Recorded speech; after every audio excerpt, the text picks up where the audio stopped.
C'est un plaisir de vous informer, Madame, Monsieur, bonjour et bienvenue à ce premier bulletin sur Mondico aux télévisions. Le président de la République, Félix Tshisekedi, a pris part le jeudi 5 septembre 2024 aux côtés d'une vingtaine de chefs d'État et gouvernement à la cérémonie officielle d'ouverture du 9e Forum sur la coopération Chine-Afrique FOCAC 2024. Le président chinois a annoncé un investissement de 50 milliards de dollars américains en Afrique pour les 3 prochaines années. Viningali Junior.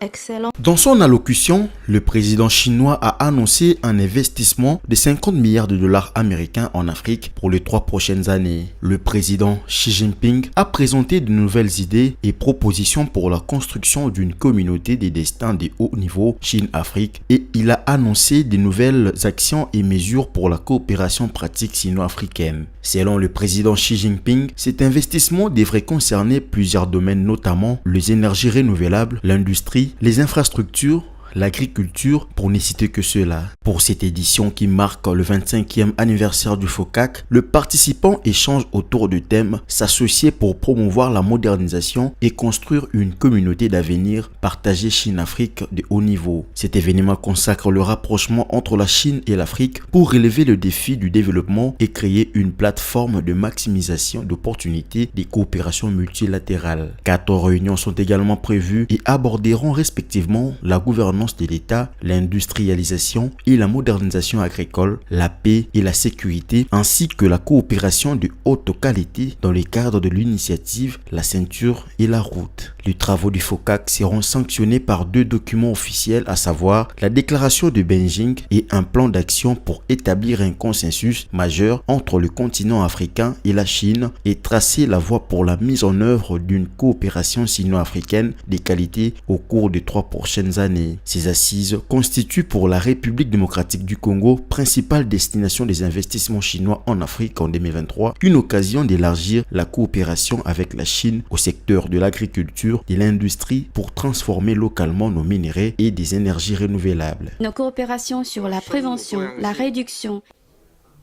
Tout à fait autre chose, le président du Conseil supérieur de la magistrature a remis le jeudi 5 septembre à la première ministre Judith Suminwa le prévision budgétaire du pouvoir judiciaire de la République démocratique du Congo. Judith Suminwa et Dieudonné Kamuleta ont également échangé sur le renforcement de la collaboration entre les institutions.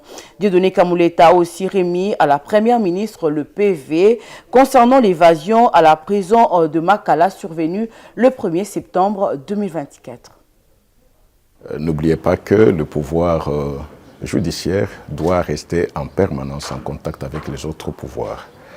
Dans un premier temps, nous sommes venus dans le cadre de la collaboration utile et nécessaire entre les institutions. De deux, c'est aussi pour une raison légale. Nous avons amené les prévisions budgétaires du pouvoir judiciaire que nous venons de remettre à la première ministre, comme la loi l'exige. Évidemment, on en a parlé aussi de ce qui s'est passé, mais au moins nous avons laissé juste les PV de notre réunion d'hier. Il s'agit de la justice congolaise. Et nous ne voyons aucune institution congolaise qui n'est pas concernée par la bonne marche de notre pays. Collaborer, nous sommes obligés parce que tous nous appartenons aux institutions du pays. Et ce bulletin se poursuit. Le ministre de la Justice, Constant Moutamba, a exprimé son indignation face à ce qu'il qualifie de sabotage systématique des actions du chef de l'État. Lors de sa récente visite à la prison centrale de Makala, selon Constant Moutamba, les événements survenus dans la nuit du 1er au 2 septembre ne doivent pas être interprétés plutôt comme une simple évasion, mais plutôt comme le résultat d'un réseau de corruption et de collusion entre certains magistrats et les détenus permettant des transferts clandestins.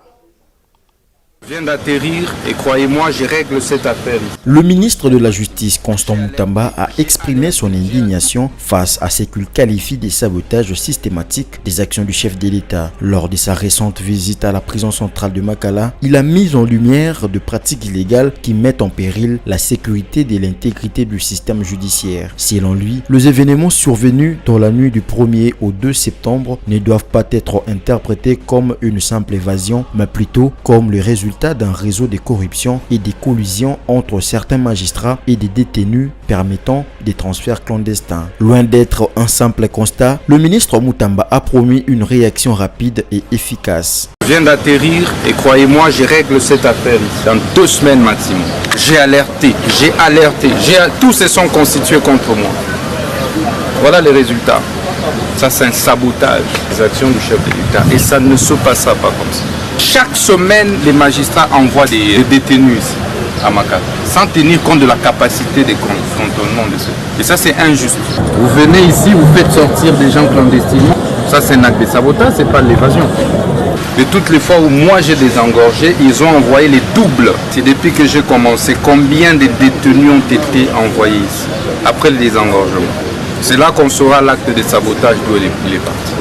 Et on va sérieusement sanctionner. En prenant des mesures provisoires, notamment l'interdiction du nouveau transfèrement à Makala, il espère mettre un terme à cette situation chaotique. Cependant, il a dû faire face à l'opposition des magistrats qui ont mis en avant la nécessité d'arrestation pour contrer la montée de la criminalité, mettant ainsi en évidence les divergences au sein du système judiciaire.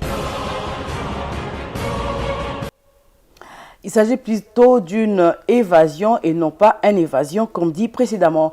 Et pour terminer, après sa réunion du mercredi 4 septembre 2024, le bureau du Conseil supérieur de la magistrature condamne avec fermeté les propos du vice-ministre de la Justice, Samuel Mbemba, accusant le magistrat d'être à la base de la tentative d'évasion qui a eu lieu dans la nuit du 1er au 2 septembre 2024 à la prison centrale de Makala. Selon le CSM, les déclarations du vice-ministre de la Justice sont de nature à exposer le magistrat à la vindicte populaire, alors qu'il existe au sein des institutions publiques un cadre de concertation entre le Conseil supérieur de la magistrature et le ministère de la Justice. Suivez.